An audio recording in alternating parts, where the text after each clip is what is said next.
Oi, pessoal, tudo bem? Essa é a nossa sétima aula da disciplina de construção de compiladores, onde a gente vai tratar, né? A gente vai falar sobre tratamento e estratégias de recuperação de erros. Então, resumindo, durante o processo de análise sintática, algum erro sintático pode ser encontrado e, ao invés do compilador simplesmente parar, a gente vai dar uma oportunidade, entre aspas, para ele continuar o processo de análise do arquivo para ver se encontra mais erros, tá? E como isso vai ser feito, a gente vai dar uma olhada nessa aula, tá bom? O projeto vai ser um projeto bem tranquilo de implementar. Eu vou entregar praticamente tudo pronto para vocês, só vão ter que jogar para dentro da linguagem de programação do Java, numa classe específica onde vai ser feito o tratamento, tá bom? Então, pessoal, normalmente a gente quer saber, é lógico que é, o primeiro erro que o compilador vai gerar, normalmente ele é o erro que vai indicar qual que é o problema que o nosso programa tem, que o nosso código tem, mas às vezes a gente quer saber tudo o que está acontecendo de errado dentro do programa, né? Mesmo que aquele primeiro erro ele seja, vamos dizer assim, consertado, entre aspas, para continuar o processo de análise, tá? Então nessa aula a gente vai ver como fazer isso no nosso projeto de compilador, tá bom? Quais os tipos de erro de compilação, então, que existem, né? Erros sintáticos, quando ao invés de um token que estava sendo esperado naquela regra, outro token é encontrado. Então, por exemplo, se eu usei igual ao invés de dois pontos igual para fazer atribuição, na CPRL, né? Claro. Eu, perdão, já já eu paro de bocejar. Erros de escopo, quando você usa uma variável que ela não está declarada naquele escopo, né? Então, por exemplo, dentro de um dentro de um declarar a mesma variável no mesmo escopo, né? Ou dentro da implementação de um programa, você usar uma variável global, só que a variável ela não foi declarada. Erros de tipos. Então, quando uma determinada expressão, por exemplo, uma estrutura condicional if, ela precisa gerar um boolean como resultado, mas aquela expressão que está ali está gerando outro tipo de valor, sempre falando na CPRL, né? E outros erros, né? Erros variados. Então, por exemplo, aqui que está, né, que funções na linguagem CPRL elas não podem ter parâmetros do tipo var. Vocês lembram que esses parâmetros do tipo var são os parâmetros que são passados, entre aspas, por referência. A gente consegue mexer no valor da variável através daquele parâmetro, do valor da variável externa, né? Então, as funções aqui na CPRL elas não permitem isso, enquanto os procedimentos permitem. Bem, como que esses erros, né, eles são modelados dentro do nosso compilador. A gente, pessoal, na linguagem Java, existem basicamente três classes que vão representar condições de exceção, condições problemáticas, né? A gente tem a classe exception, a classe runtime exception e uma outra classe que chama error, tá?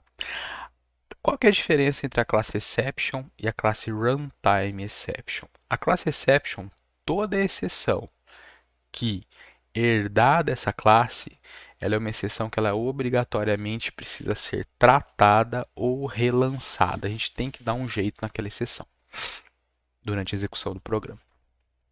As exceções do tipo runtime exception são exceções que a gente não precisa obrigatoriamente tratar, tá? Que quer dizer se tratar ou não? A gente vai ver nos próximos slides, mas isso aqui eu acredito que vocês tenham aprendido na disciplina de PO, né? Pelo menos é o que se espera. Bem,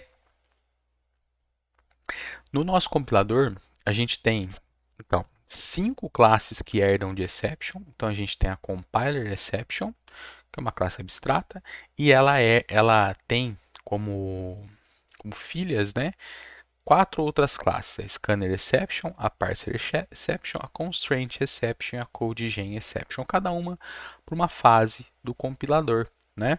Então, exceções do tipo de erro léxico, exceções do tipo de erro sintático, exceções de problemas semânticos e exceções ao gerar código, tá? Todas essas exceções são obrigatoriamente tratadas ou relançadas e a gente já tem um mecanismo para fazer isso. Na versão atual do nosso parser que vocês já implementaram, quando uma parser exception é gerada, o, o, o, o tratamento do erro ele é passado para a classe error handler e então a gente invoca um método que vai matar a máquina virtual. E no nosso projeto a gente teve que dar uma mexida nesse método, porque a gente não podia matar a máquina virtual por causa dos nossos testes de unidade. A outra exceção que existe no nosso projeto é a Internal Compiler Exception. Isso aqui ela é gerada quando há algum erro dentro do compilador, tá bom? E a gente não vai lidar muito com ela. A gente lança alguns erros desse tipo aqui no parser até, mas eles já estão prontos, tá bom? Bem, pessoal, só para falar um pouquinho das exceções, né? Então, todo mundo que herda de exception, com exceção da runtime exception e de suas subclasses, elas precisam ser ou tratadas, ou seja, eu preciso ter um bloco try, catch para avisar que aquilo ali pode gerar um erro e ter um bloco para tratamento, ou eu preciso, se um método lança uma exceção desse tipo e eu estou usando dentro do método e eu não estou tratando, eu preciso dizer que esse meu método ele pode lançar aquela exceção, ou seja, para quem for utilizar esse método que está sendo implementado, que tem alguma coisa que pode gerar uma exceção checada, ele vai precisar tratar. A runtime exception, não, tá certo? Você pode indicar que aquele método lança aquela exceção, você pode usar um try para testar, mas você não é obrigado, tá bom? Isso aí pode ser propagado até na raiz da invocação dos métodos, que seria lá no método main, tá? Vai sendo propagado automaticamente, mas na maioria das vezes a gente trata. Bem, isso aqui é uma explicação, depois vocês podem dar uma olhada, né? Bem, como... Isso aqui é a explicação do que eu falei, tá? Como que a gente vai fazer o tratamento de erros, pessoal? A gente vai dividir duas coisas. A gente vai ter o tratamento, ou seja, aconteceu um erro, o que a gente faz? A gente vai avisar o usuário do compilador e a gente vai dar um jeito de resolver esse erro, certo? Esse resolver seria a recuperação de erros. Então, a gente vai colocar o, o, o nosso analisador sintático de volta nos trilhos para ele continuar a análise, certo? Então, deu um erro ali num token que entrou, não era aquilo que estava sendo esperado. Então, a gente vai meio que descartar alguns tokens para continuar o processo de análise. Esse processo de descarte vai envolver a utilização do conjunto follow, dos conjuntos seguidores. Por quê? Se eu tive um problema numa regra, porque tem um token ali que não deveria estar naquela posição, eu não sei muito bem o que eu tenho que fazer. Então, o que a gente vai fazer? A gente vai descartar aquela regra, movendo o scanner até um dos símbolos follow daquela regra, para colocar ele nos trilhos e o processo continuar executando. Tá bom? A gente vai ver como a gente vai fazer isso, tá? Bem, a gente vai usar a classe Error Handler, que a gente já tem utilizado. O que mudou aqui nela? Nada, tá?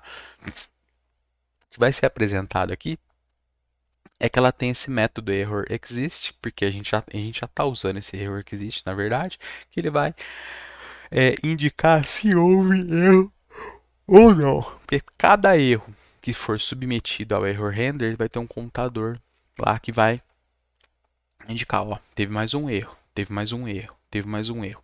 E ela vai aceitar no máximo 15 erros. Se acontecer de ter mais de 15 erros, ela vai avisar o compilador também, para não precisar também ficar apresentando tudo isso, né? Porque a gente vai ver que é normalmente o primeiro erro que faz sentido. O restante dos erros, por causa desse descarte de tokens, ou às vezes até substituição de um token para ressincronizar o analisador léxico, os próximos erros, às vezes, eles não vão fazer muito sentido, tá bom? Então, a estratégia geral para tratamento de erros, a gente já tem isso aqui feito.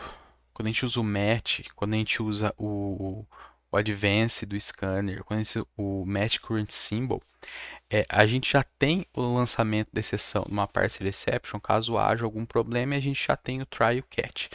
Só que agora, ao invés de invocar aquele método exit, que eu termino o processo e mato a máquina virtual, a gente vai executar um método que chama recover. E esse método recover, a gente vai passar todos os símbolos que podem seguir a regra que a gente está no momento, para a gente realmente executar essa ressincronização.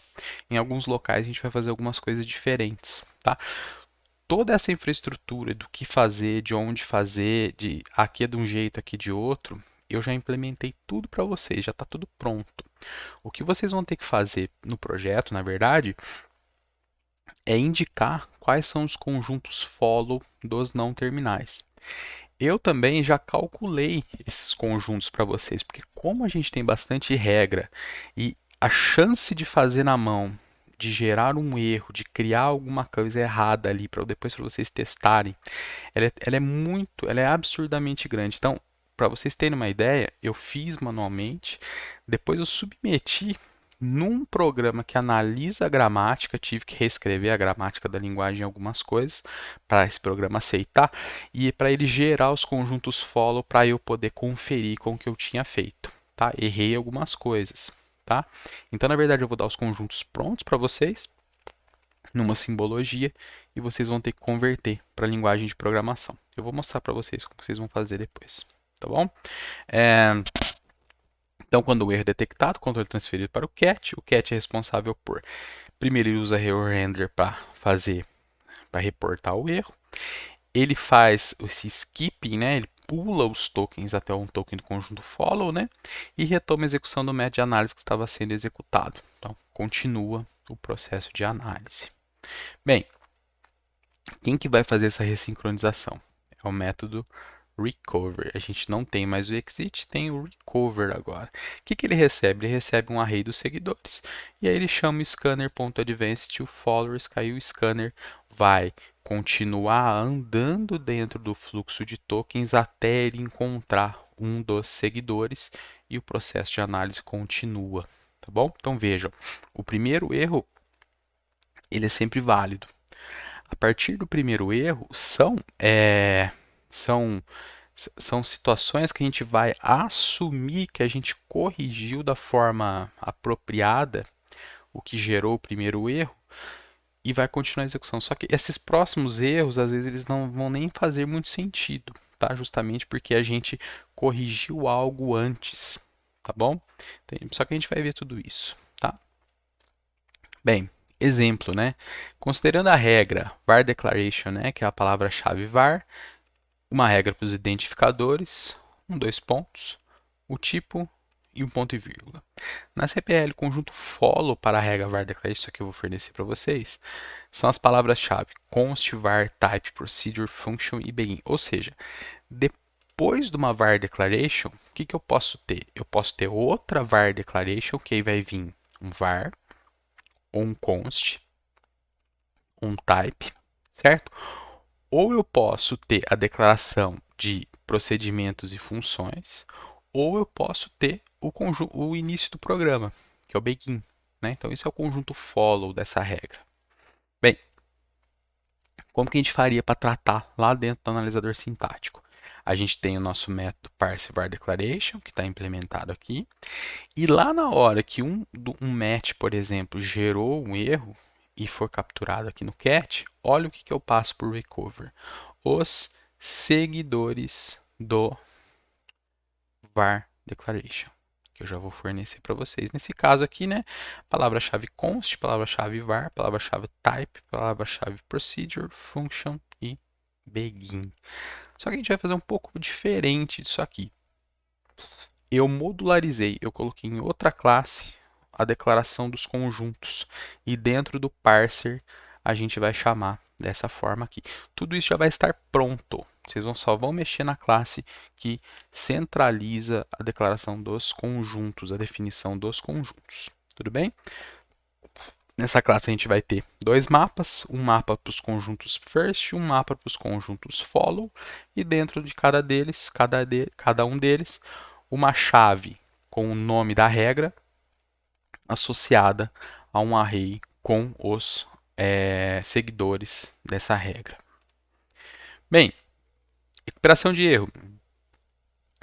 Isso aqui também, pessoal, já está implementado, tá? Vocês não vão precisar mexer, mas vamos dar uma olhada, tá? Então, se a gente considerar o método parse statement, ele trata essa regra aqui, ó. Assignment state, if, loop, ou seja, eu tenho diversos tipos de instruções que podem sair daqui. A recuperação de erros do método parse statement requer atenção especial quando o símbolo é um identificador. A gente vai ter um problema aqui. Por quê?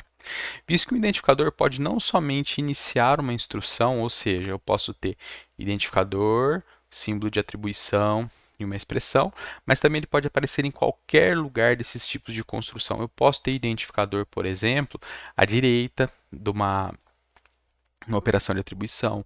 Eu vou ter um identificador, posso ter um identificador dentro de uma condição do if e assim por diante. Posso ter um identificador num return e assim por diante. Então, isso pode ser um problema, porque ele pode estar em vários lugares. Então, considere, por exemplo, uma instrução de atribuição, uma instrução de chamada de procedimentos.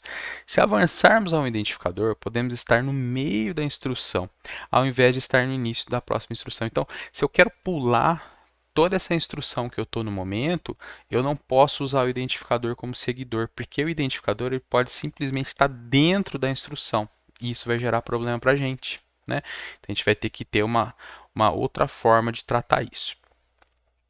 Dado que a maioria dos erros relacionados aos identificadores estão relacionados a declarar ou referenciar um identificador de forma incorreta, assumiremos que esse é o caso e avançaremos ao próximo ponto e vírgula antes de implementar a recuperação de erros.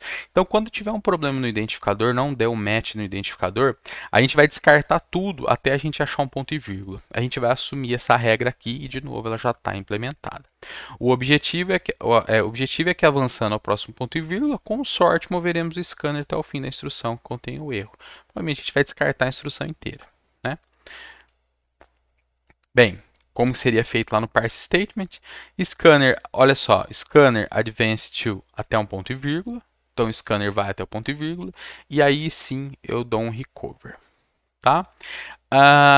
Implementando a recuperação de erros, pessoal. Nem todos os métodos necessitarão de um bloco try-catch. Vocês vão ver, pelo que vocês já implementaram no parser e pelo parser, a versão final que vocês vão ter, alguns métodos não têm try-catch. Por exemplo, parse initial declaration. Por quê? Quem vai ter são os componentes que o formam. Tá?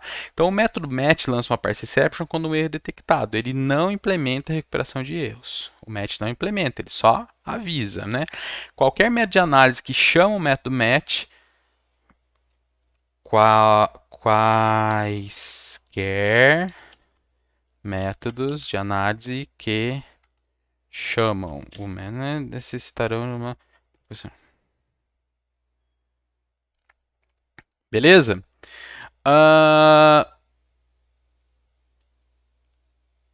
Isso aqui também a gente já viu, né? O método add da edTable ele pode lançar uma parser exception, que está aqui, né? E aqui é outro método que gera. Enfim, pessoal, toda a parte do analisador sintático ela está pronta, tá certo? Depois vocês podem olhar aqui com um pouco mais de calma. A gente vai ver agora rapidamente três ou quatro estratégias para a gente fazer recuperação de erro. Na verdade, a gente vai implementar uma, já vai estar pronta, né? Que acho que é justamente essa aqui. Eu acho que é essa aqui. Acho não, é essa mesmo. Após o erro, outra forma, né? Então, às vezes a gente descartar tudo, após reportar o erro, a gente pode trocar o token atual com o token que deveria ser permitido naquele ponto do processo de análise. Então, por exemplo, se eu achei um igual num lugar que era um dois pontos igual, eu posso simplesmente falar, ó, beleza, era um igual, eu aviso, era um dois pontos igual, eu aviso, só que aí eu dou um match no dois pontos igual e continuo o processo de análise. Só que eu vou ter que ter um try para fazer isso dentro, antes de reportar o erro, antes de ter o erro do método de análise em si. Possibilidade, né? Isso no CPRL. Em Java, por exemplo, se a gente tivesse um igual no lugar de um igual igual, né? Quando se espera um operador relacional na linguagem Java. Tipo, opa, ó, você está usando um operador errado aqui, só que o compilador coloca, assume que ali deveria ser um outro operador, ele coloca e continua o processo de análise. De novo, eu não estou corrigindo o programa para que ele fique correto. A gente está corrigindo para permitir que o processo de análise continue a reportar os problemas que podem acontecer. Tá? Uma outra alternativa. Após reportar o erro, inserir um novo token à frente do que gerou o erro. Então, exemplo, quando você está analisando uma instrução exit, após verificar a correspondência, né, o match do token exit, se o símbolo encontrado estiver no conjunto first de expression, inserir um token when e continuar a análise. Então, se isso acontecer, a gente coloca um when e continua o processo, porque deveria ter esse when ali, mas não tem. Tá? Ao se analisar uma expressão, se um fecha parênteses for esperado, mas um ponto e vírgula for encontrado, ou seja, está faltando fechar parênteses, né? A gente insere o fecha parênteses, esperando que o ponto e vírgula virá para encerrar a instrução e continua o processo de análise. Tá? Essas estratégias não vão ser implementadas. Essa aqui está implementada no parser. Depois vocês podem olhar no código, tá bom? Então essa aqui é a implementação do igual, né? Que está implementada. Ao invés de simplesmente invocar match symbol.assign aqui, que é para fazer o match do dois pontos igual, usamos um bloco try-catch aninhado que fará o tratamento de igual como dois pontos. Então, se esse try está dentro do try externo do outro, tá certo? Eu vou até deixa eu dar uma identada aqui. É que eu consigo? Deixa eu ver se dá para fazer uma coisa aqui, gente. Não. Deixa eu já fazer. Eu acho que fica mais claro.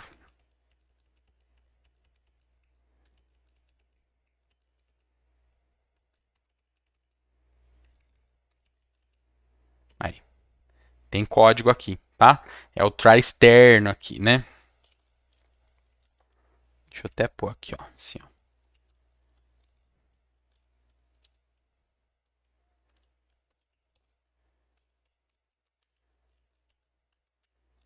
Pra ficar claro. Acho que melhora desse jeito. Põe um balãozinho pra cá. Então veja, eu dou um try, vejo se dá o match. Se não der, olha só, eu reporto o erro antes, que eu preciso saber daquele erro. Eu dou um match no símbolo, forço o match, então estou tratando o igual como dois pontos igual. Poderia ser até outro símbolo aqui, estou tratando como se fosse o igual, que estaria errado. Lança essa exceção e continua o processo. Tudo bem, gente?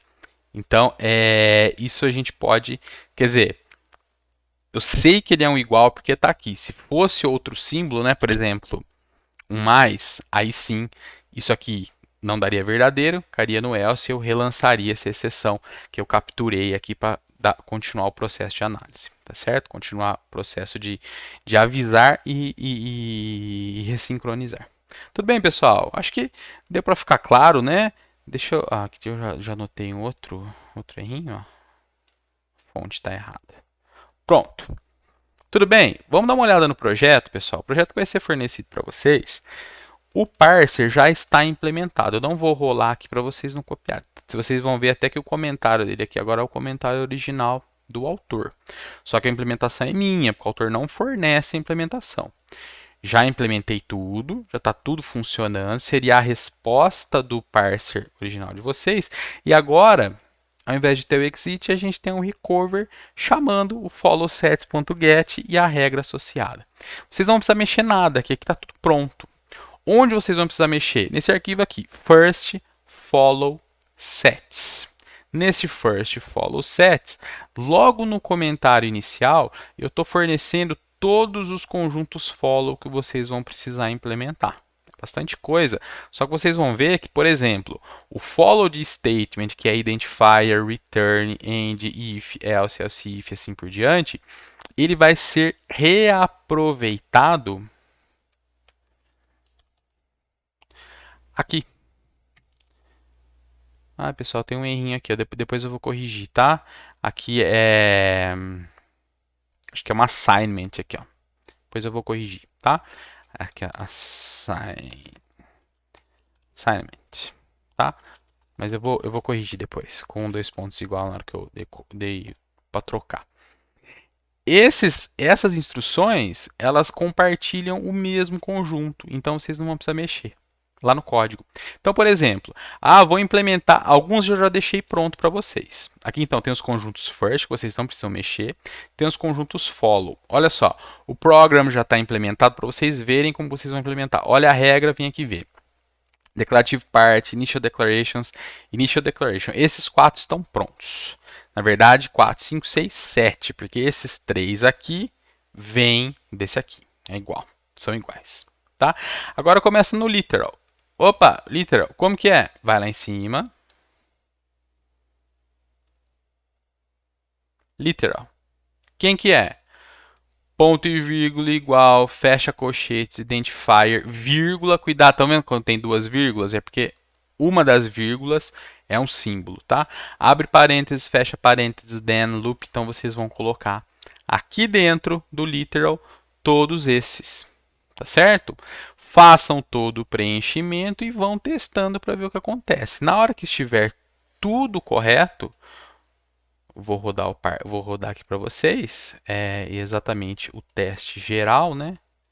Falei para vocês que agora tem, tanto lá naquele outro quanto nesse.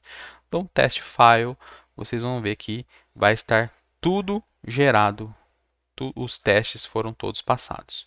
Passaram todos os testes, 56 testes. Tudo bem, gente? Eu acho que esse projeto aqui vai ser o projeto mais tranquilo, tá? Vai ser bem tranquilo, na verdade, tá bom?